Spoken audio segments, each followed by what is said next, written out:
What up? It's your boy, Wall Street, back to talk. And I'm very glad that you are joining me today to listen in on the conversation that I will have with you all. And myself, frankly. Because I just get on here and I talk. You know what it is. But I want to talk about an NBA draft prospect for the 2025 NBA draft, who, in my opinion, is a sleeper.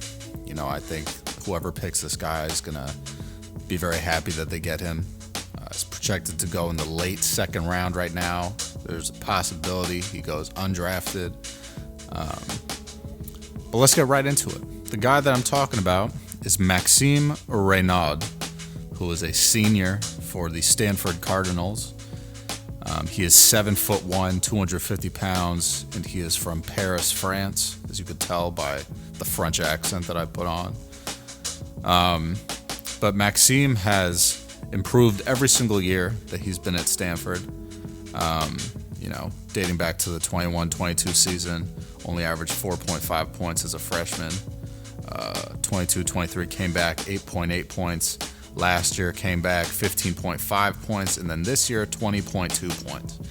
So, I preach about this a lot, where a lot of teams will not go after the guy that's a junior or senior in college that's entering the draft because they're like, oh, well, he's already, 3 years older than all the top prospects in this draft, so he's not going to have as much time to reach his potential, this, that, whatever. I think that's a bunch of BS, frankly. If the dude is 30, sure, you might have more of a point, but it's a 2 or 3 year difference. And frankly, the fact that he's improved every single year in college, that should be a sign that he has potential. He has the ability to improve. He's gotten better. He learns from his mistakes and keeps going forward, right? So I think, Maxime is averaging 20.2 points, 10.9 rebounds. He can shoot the three, 34.4% from three. He did shoot a little bit better from three last season at 36.1%. 78% from the free throw line, which is much improved from his freshman year where he was shooting 53.8%. So right now on tankathon.com, one of my favorite websites, shout out Tankathon, Maxime Raynaud is projected to go 52nd overall to the Indiana Pacers. But for some context, the surrounding picks at 50 are the Wizards, 51 is the Cleveland Cavaliers, 53 is the Memphis Grizzlies, and 54 are the New York Knicks. So I think there's a lot of potential for him to either go to a developing team where he's going to get more playing time, or a more established team where he's probably not going to get any playing time.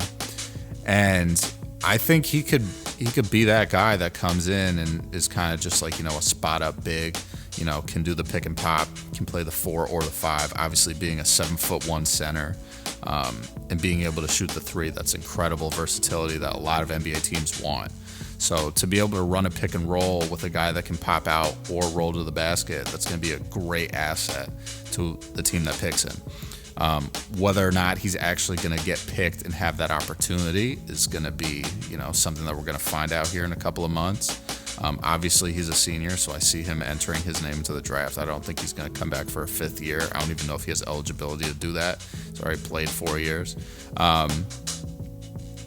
But I think, obviously there's been a huge influx of French talent into the NBA over the past couple of years. Obviously, this past year's draft, the number 1 and 2 overall picks were both from France.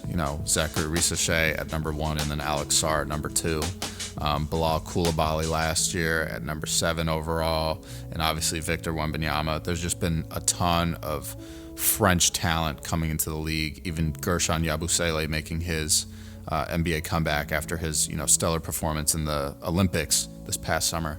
It's really incredible, and I think there's a spotlight being shined on French players, and I think Maxime hopefully will benefit from that and be able to make his way into the league, because I think if he gets his foot in the door, people are going to see okay, this dude's 7'1", you can't teach that, and he can shoot from all over the court, and he's improved every single year that he's in college. So even if you're not super hyped on what he is right now, maybe by the time he's 25 or 26, he's, a 10-10 guy in the league, and he's, a candidate for 6th man of the year or just an energy guy off your bench. Like, there's tons of room in the league for guys like that. Like, take like Kelly Olynyk, for example. Really good player, has never been like an all-star, but he's an energy guy, comes off the bench most games, plays hard, can shoot the ball from all over the court. I just think like there's a niche that Maxime Raynaud can fill in the NBA, and I think depending on what team picks him, we're going to see him do pretty well. I don't know if it's going to be the first year or the second year or the third year. He might spend some time in the G League first, who knows? But he definitely has a lot of potential. So Maxime Raynaud, a guy to keep your eye out for, come NBA draft season, especially for the combine. And once, the draft starts ramping up a little bit more, it's going to be interesting to see where he lands. I'm hoping he gets drafted. I watched the Stanford game against Duke. I want to say it was like a week ago. And Cooper Flagg obviously got the best of him, but like that just shows that, Cooper Flagg is going to go number 1 overall. It makes sense. But this Maxime guy's got a lot of talent. Stanford right now, 19-10 on the season.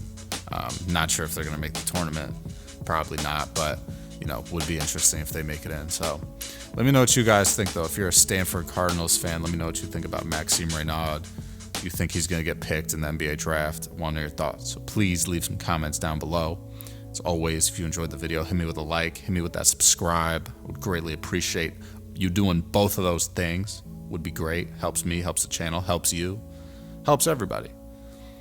But without further ado, man, I'm going to let you guys go. Take it easy, stay safe, handle business, stand on business.